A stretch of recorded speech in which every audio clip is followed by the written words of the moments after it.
Hi, welcome back to Tony's Backyard Garage. If you tuned into the previous videos, you saw that we took a 1998 Chevy S10 short bed and added 8 3/4 inches to the frame so that we could mount this 1951 GMC truck onto it. And in another previous video, we built all the mounts to mount the bed and the front sheet metal on. And now we're ready to deal with the truck bed. And we've got the running boards on and they're level, and the bed is level. And if you look down here, this splash apron tells you where to put the bed, and that's fitted up pretty tight so that we're about right in the right place. And we'll go back here and take a look at what we're dealing with. As you can see, the Chevy S10 frame is quite a bit narrower than the stock frame. So the bed sides are nowhere near the frame. They're actually 4 3/4 inches on each side away from the frame. The other thing to notice is this guy that holds up the bed sides usually sits on top of the frame, but we have it quite a bit lower than that. Right now I've got it sitting on angle irons clamped into place, but we'll deal with some way of mounting this. So I've got to build a couple of mounts for this back, but the main part we're going to deal with today is we have to build a subframe, and this is 1.5 inch by 2 inch square tube. You can get by with 1 inch by 2 inch or 1 inch by 1.5 inch, but this is what we had around, so this is what we're going to use. And I've also got these rubber bushings. These I got from Amazon. This is 1/2 inch thick by 2 inches in diameter, and you can get packs of 8 for under $10. So we'll mount our subframe on that, and that way we'll be able to fasten the bed sides to this subframe, and also the bed floor will sit on that. So I'm going to stop the tape and start building this subframe, and when we restart, you'll be able to see where I'm going with this.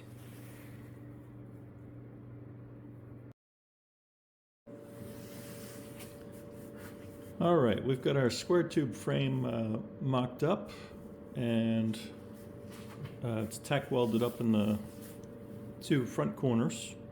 It's also level.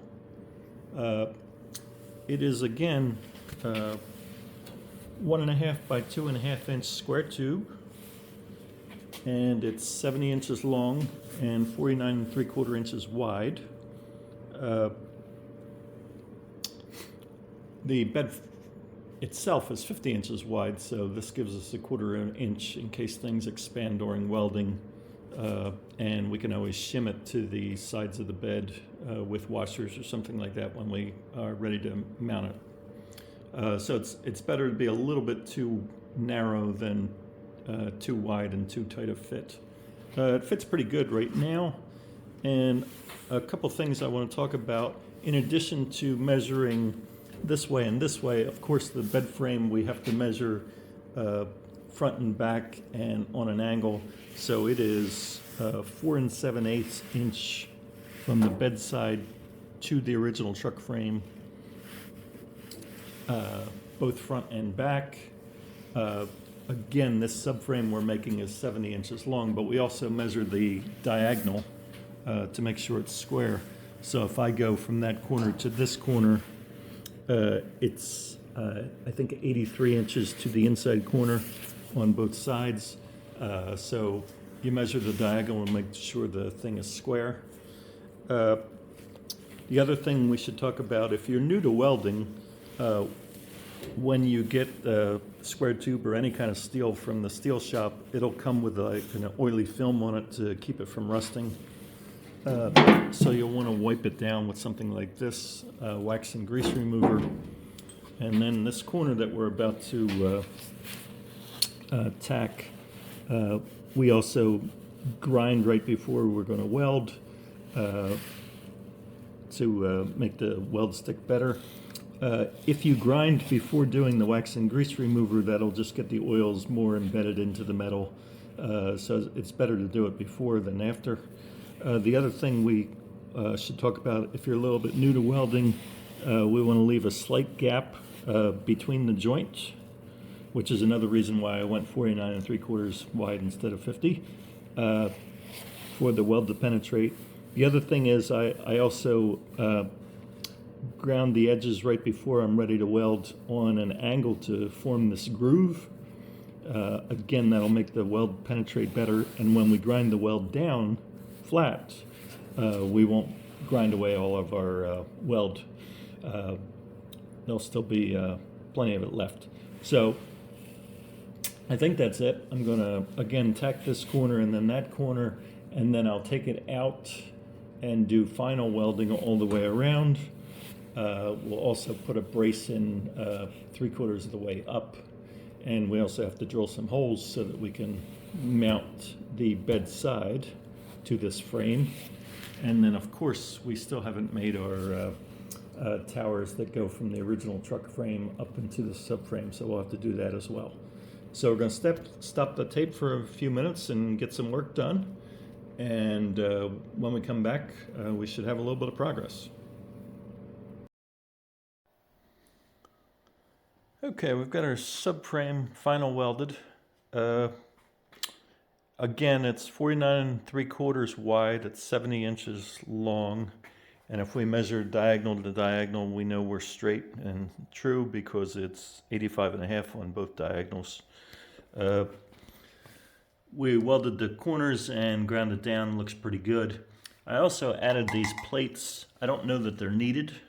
It's probably plenty strong without the plate, but the plate is, 5-minute job, and it'll certainly add some strength. So that's welded under here. I won't bother flipping it over because it's pretty heavy.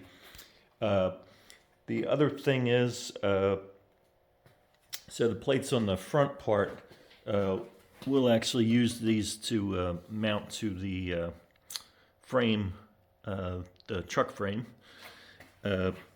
And what else did we do? We drilled some holes.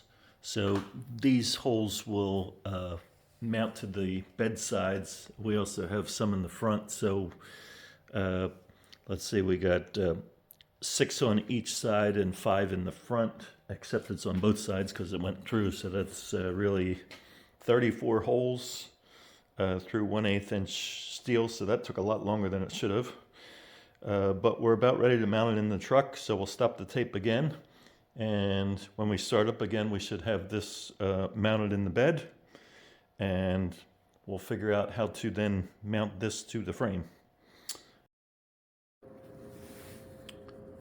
Okay, we've got our subframe bolted to the cab on both sides, and we're level, and we're bolted back here into the frame as well. And again, underneath this is one of these bushings that's, it's not quite 1/2 inch, it's a little more than 3/8. So what do we got to do yet? We got to cut off about 1 inch of this back frame, and then we'll mount the old cross member to the frame, although we probably won't need it because with this subframe we're going to be in pretty good. But it can't hurt to have that because if somebody sits on the tailgate or something like that, it'll take some of the weight off of the subframe. And then we've got to, right now the front is lifted by a jack, but we've got to build some towers to hold up this front part, and then we're good to go. So we'll stop the tape while we do those things, and when we start up again, we should be just about done. All right, so for our next step, we have to build these towers. We've got one.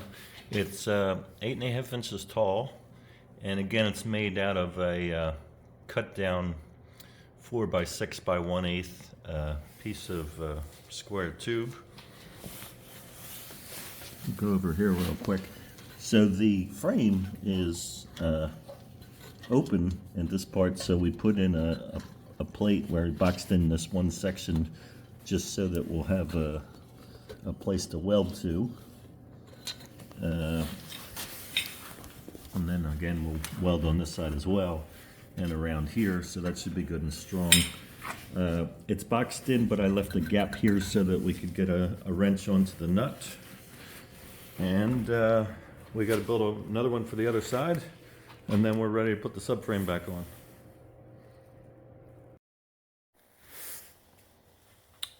Okay, we've got our subframe on and it's bolted down. It's just 4 bolts, 2 up here on these towers that we were making last time, and then the 2 back here that we mounted before. And again, I don't know if we can see it from here, but it's on bushing that's almost 1/2 inch thick and 2 inches wide. And again, level all around, equidistant to the frame all around. So we're ready to put the bed sides on one last time, and then we'll do something with the cross member for the tailgate, and then we'll be done.